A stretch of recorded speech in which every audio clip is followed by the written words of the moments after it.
One thing she talks about on page 16 is tallying. As soon as I saw that, I was like, oh man, I'm in trouble. Because it says, if you find yourself in bed at night tallying what has been lost to you, you need to let go of that list. Lay them down, give them freely, don't count them as stolen. I don't know if you've ever tallied up from the day all of the ways that you've been wronged, or all of the ways that you weren't able to get things done, or how people treated you, and all the things that you did for others. Am I the only one? Okay. Welcome to Book Therapy. I'm your host, Kim Patton. There's no way to count how many books are floating around in this world. Some are decent, some are truly terrible, and some are great. Today we're going to take a deep dive into one great book. Together we will discover gems of truth and encouragement to help you face your current season of life. I'm ready. You're ready. Let's get this party started. Hello, friends. Thank you so much for joining me here today. The book we are talking about is actually a sequel. I wanted to encourage you to go back to episode 10. It's called Dang Hard Seasons of Life, Loving the Little Years by Rachel Jankovic. That episode is so far the most popular. It obviously speaks to you all. So thank you for listening, first of all, and I hope you enjoy today's episode because it's another book by the same author. Let's dive into the book. Today is a sequel. It's by Rachel Jankovic called Fit to Burst, Abundance, Mayhem, and the Joys of Motherhood. She is the author of Loving the Little Years. Not only has she written more books, but she has grown her family significantly in the time that she started writing. She now has 8 kids. Her little baby boy was just born in December, and then she has an 18-year-old. So she's very busy and she still has many more little years to go. The reason I chose this book, Fit to Burst, is it's short and small, just like Loving the Little Years, but packed full with all kinds of stories and wisdom and biblical guidance, as well as humor and definitely truth bombs. She's really good at pinpointing what our greatest temptations are in this life and how to wrestle with them and how to surrender them, honestly, to the Lord. I've learned a lot in both of her books, and honestly, her snarky attitude does kind of put me off sometimes. You know, we don't like to be told what to do, but she's not really telling me what to do. She's just saying the truth in a way that is difficult to wrap my arms around sometimes. I really want to hold on to bitterness and anger and envy and discontentment. It just seems more fair to hold on to those little sins. And it's not really fun being called out. But she says in both of her books, I am writing this to myself as much as to you. If something in this book strikes a little close to home for you, know that it has struck in my home first. I believe that. I believe her. I believe that she has been in the trenches for so long that she knows our greatest temptations and she's offering us a little bit of help. I also appreciate that she is constantly encouraging us to get to the heart of the matter and get to the truth. And in order to get to the truth, we kind of have to scrape away a lot of lies. My first episode on her book, Loving the Little Years, is the #1 downloaded episode. It's episode 10. And this book, I felt like, was similar content, the same vein, the same tone, and I hope that it helps you like it has helped me. We're going to talk about 3 metaphors that she uses. The first one is we are running a race. She starts the book with wonderful clarity that this mentality of sacrifice is what makes up the Christian life. She says on page 13, Scripture is very clear on this. If you seek to be full, give. The verse about the first being last and the last being first is not talking about how all the winners will be losers at the end. Rather, this verse is talking about those who seek their own interests first. Those who put themselves first above others will be the last. Those who value themselves the least will be the most valued. There isn't any way to do this other than the hard way. I'm glad she started off the book this way because it's really easy to get selfish about our lives and think about what we deserve and what we need and what we want. And if there are other people in our lives who are very needy, we can get focused on all of their needs and keep thinking that because we're putting ourselves last, we're miserable. Again, self-care is always a tricky thing. So I don't think you should put yourself last to where you're not taking care of yourself. However, it is a life of sacrifice. It is a life of giving. She says on page 15, in the giving, we are given great joy, great satisfaction, and great fulfillment in the task. When you empty yourself for others, God fills you up. So running this race is a lifelong journey, and it takes form in whatever your calling is. Everyone in their calling is called to sacrifice and put others first. One thing she talks about on page 16 is tallying. As soon as I saw that, I was like, oh man, I'm in trouble. Because it says, if you find yourself in bed at night tallying what has been lost to you, you need to let go of that list. Lay them down, give them freely, don't count them as stolen. I don't know if you've ever tallied up from the day all of the ways that you've been wronged, or all of the ways that you weren't able to get things done, or how people treated you, and all the things that you did for others. Am I the only one? Okay. There is a cost to serving Christ. You do lose things, but in the losing, you gain so much more. I don't love how she talks about obedience over and over and over again. And again, I'm just being honest. This is just something that grates against me. But obeying Christ is going to bring fruit. And that's where the pain is. There's pain in obeying, but it's less than the pain that we would have if we disobeyed. She says on page 97, prioritizing obedience in the face of stress is a wonderful way to disarm it. She makes things very clear. What are you supposed to be doing? What is your calling? And I've seen this in my life recently, especially. I might treat others poorly because of the way I'm feeling or because of that day's situation. However, my behavior towards others is more important to pay attention to than anything else. Because if I get to the end of the day and I have thrown other people under the bus, that's a problem. I can't trump situations and my feelings over the way I treat people. I'm going to make mistakes, obviously, we all do.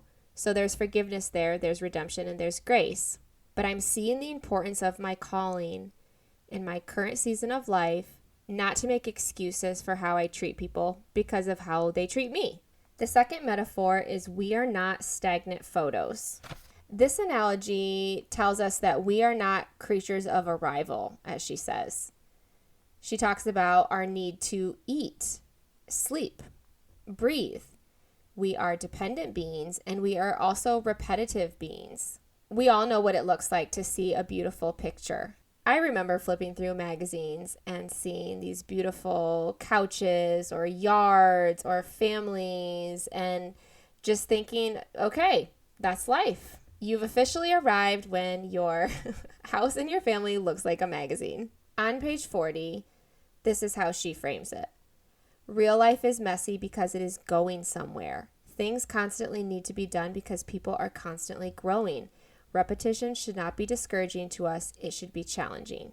Having another chance to work on things is not a sign of failure. Having room to improve is not something to be sad about. It is something that should encourage and inspire us. God keeps giving me this to do because this is what he wants me to be doing. Oh my word. That's so true. God is giving you this to do because this is what he wants you to be doing. Besides, there's nothing like walking into a room full of people or a kitchen full of family and the smells are there, the food is out, the kids are running around. There's a sense of comfort in the chaos. There's a sense of comfort in the purpose of what you're doing. The relationships are valuable. The people around you may drive you crazy, but you love them desperately. The counters are cluttered a little bit, and there's definitely a mess in the sink and on the stove, but the laughter that accompanies the meal, the desserts, all of these things, this is the beauty of fellowship. And in these moments, I find great reward and value for all of my labor. One thing she talked about in the first book, Loving the Little Years, that she also mentioned here on page 59, is the idea of breaking fellowship. She talks about with her husband how if he brings home donuts one day, and she's recently said something about sugar, and so this alarm is going off in her head when she sees the box and she sees the excited kids and the proud dad, and she thinks, I wouldn't have chosen that for today. She can choose to break fellowship with her husband by being snarky, which is her specialty, or with the kids by not allowing them to eat the donuts that their dad brought. But is that worth it? She also talks about how it is a mother's job to communicate love that the father has toward his children. I like how she says it is our job to translate. When we take the work that our husband does and turn it into fellowship around the table, he is able to enjoy both the fruit of his work and the enjoyment of his love. He provided for us, and we are rejoicing in that. We can say a prayer for our food, but we can also talk with our children about where the food came from. And when we are at the grocery store, I like to say, look at all this beautiful food that God has provided for us to bring home and cook and eat. And it's just little things like that that give our kids perspective of, okay, so dad works hard or mom works hard, and that money is somehow turned into dinner. I think that's a beautiful thing. The last metaphor is we are in a noisy gym. Okay, I got to set this up for you because this metaphor is so cool. She's talking near the end of the book about stress. She says, it is wonderfully sanctifying when it is dealt with in a way that honors God. Give it to him, lift it up to him, let him protect you, provide for you, and give you the grace that you need. She talks about stress being worry or sinful or just the chaos of your life. There's also moments where you're feeling more emotional, and so you can't exactly pinpoint what the problem is. Nothing is wrong necessarily, but you just feel stressed. I have had so many moments like this over the past 3 years with little kids. There's not really one thing. It's just kind of an overwhelm that encompasses my whole body and my mind and my spirit, and I feel a little paralyzed. She calls this the ambient noise of faithfulness. It's not like soothing music in the background. She says it's more like being a basketball player on the free throw line. The other team's fans are being so loud. We have all seen a basketball game on TV or been to one in person where there's screaming and waving items of clothing. Those people are trying to make you mess up. They're trying to distract you. It's super loud. When you're on that free throw line, you have to think about what your job is. You have to stay faithful to what you're doing. You just got to make the basket. Focus and make the basket. Think about what your coach would say to you. She says, would they encourage you to really look into the noisemakers? Would they have you listen to noisemakers and practice identifying them? Would they ask you to journal about the noisemakers, asking you to really fantasize about your basketball career without them? Yeah, she takes the metaphor this far. But the point is, you practice free throws. You have something set in place. Many basketball players, do the same amount of bounces, like 1, 2, 3, look up at the basket, shoot. Stress is confusing. Stress is disorienting. But what she is encouraging is for us to focus. What has God called you to do? What is God asking you to do right now? What is the next best thing for you? It comes back to obedience, which is not a sexy word. I'm sorry. I just really don't love it. But she is right. How can I be faithful today to what God has called me to do? How can I serve others around me with clarity? And how can I hear the stress, acknowledge the stress, but choose to not focus on it? So we talked about 3 different metaphors. We're running a race, we are not stagnant photos, and we are in a noisy gym. Another thing I love that she talks about is the team effort that comes with being in a family. on page 103, she's setting the scene of trying to get out the door. And there are things that can prevent us from getting out the door. There are children that are doing things on purpose to slow everybody down. However, in those moments, how can we move past the blame game and be patient? How can we encourage them to obey cheerfully as we are obeying cheerfully? This really got me because I see my children do the things that I do. They imitate me, for better or for worse. My girls will say things that we say. I think Eden said freaking the other day. and Kevin told me about it. And I was like, I'm sorry, babe. It's going to happen. I'm not going to tell you that I'm never going to say that again. And he's like, no, it's fine. I wondered, where she got it because I didn't remember saying it that day. I was like, no, that was me. It was definitely me. The goal is to be clear and calm.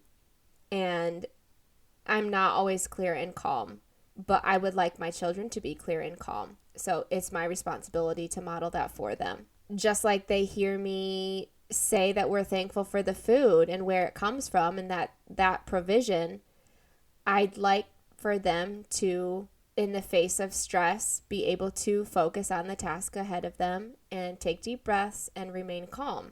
But in order to do that, it's my job to practice in front of them. So just to leave one more super convicting thought before we wrap up, Rachel says, discontent will never change the world. If you want your work to have a lasting impact on the world, define yourself with gratitude. Be thankful over the laundry. Be thankful when you find yourself nursing a baby in a carload of hungry children. Be full of gratitude, not only for the cute photo opportunities that will come your way as a mother, but over the accidents and snotty noses and dirty floors. Give thanks for the sticky juice rings on the counter. Give thanks for the milk spill, for the stomach virus, for the pants that are too tight after that last baby. This book was incredibly convicting. There are some moments that I read a page and I thought, man, if only I could actually implement that. But that's the cool thing about grace. It is I don't have to pressure myself to implement everything that Rachel says, even though I know she's right. I don't have to love everything she says, but what I can do is open my heart a little bit more to truth and pray that God will soften me and teach me as I go. Thank you for listening to another episode of Book Therapy. Today's book was Fit to Burst: Abundance, Mayhem, and the Joys of Motherhood by Rachel Jankovic. She is on Instagram if you want to check out pictures of her adorable family. She's got so many kids and her house is just bursting with life, and so it's really fun to see that. And also she does have many other books, so if you want to read any of the other books and let me know which ones you'd recommend, I would love to hear from you. You can always email me at authorkimpatton@gmail.com or go to my website, kimpatton.com, and send me a message on there. See you next time.